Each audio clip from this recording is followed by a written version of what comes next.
Mr. Royce is recognized. To get a clear sense of the consequences of Iran's support for terrorism, I just wanted to give the committee one horrific example. In January 20th of 2007, a convoy of SUVs cleared several checkpoints to reach a government compound that included our American security team. Once inside the base, the vehicle occupants who were wearing U.S. uniforms provided them, and speaking English, by the way, fatally shot one soldier. They kidnapped 4 other U.S. soldiers. With U.S. and Iraqi forces in pursuit, these Iranian-supported militias executed our 4 soldiers in cold blood. One was the father of 2 small children from Southern California. Hezbollah, the Quds Force, and their Shia militia proxies were behind this attack.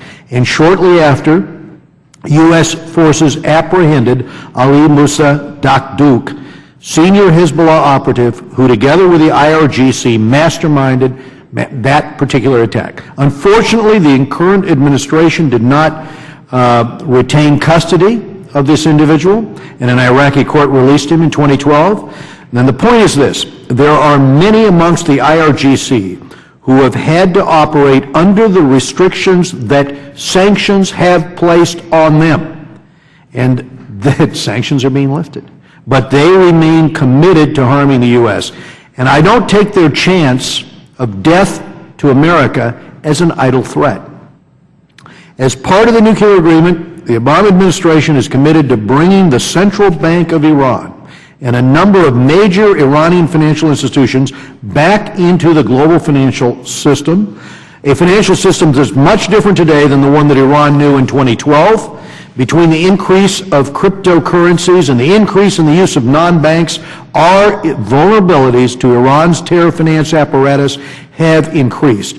And our legislative and regulatory structures have not been adjusted for some time, and my concern is that their effectiveness is beginning to decline. So my question to Mr. Dubowitz and to Steve, to Mr. Perlis as well, is what specific measures would you recommend Congress take to effectively address these vulnerabilities? And I'll add one other question to you, Steve. Clearstream, a known money launderer for Iran, is still moving Iranian money out of New York to Luxembourg through an illegal book entry system to keep the Beirut Marines, the families of those Marines, from enforcing their judgment. In your experience, what is OFAC doing about this kind of book entry-based laundering for Iran? If you don't have time to finish this, by the way, here we could have, for the record, but Mr. Dubowitz and Mr. Perlis, if you'd like to give it a shot.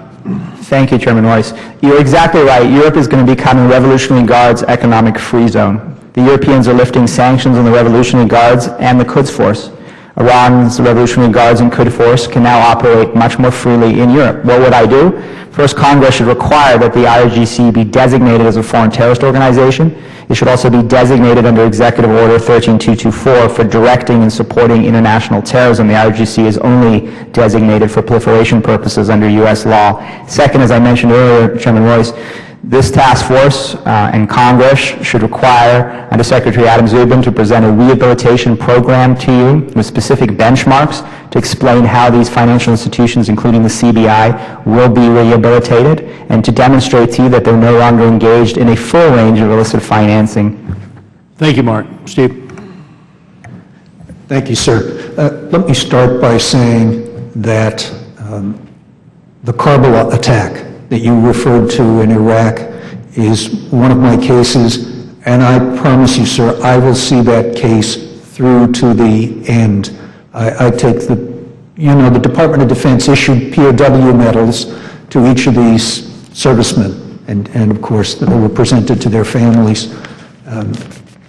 No nation, let alone Iran, gets to take a U.S. serviceman into POW status and extrajudicially execute them. I promise you, sir, I will see that case through to the end. The conduct there is patently offensive by any standard. And I think we better get the rest of the answer for the record in writing. And Mr. Chairman, I think you and I had better make tracks to that vote right now. Thank you. Thank you, sir. The task force is in recess.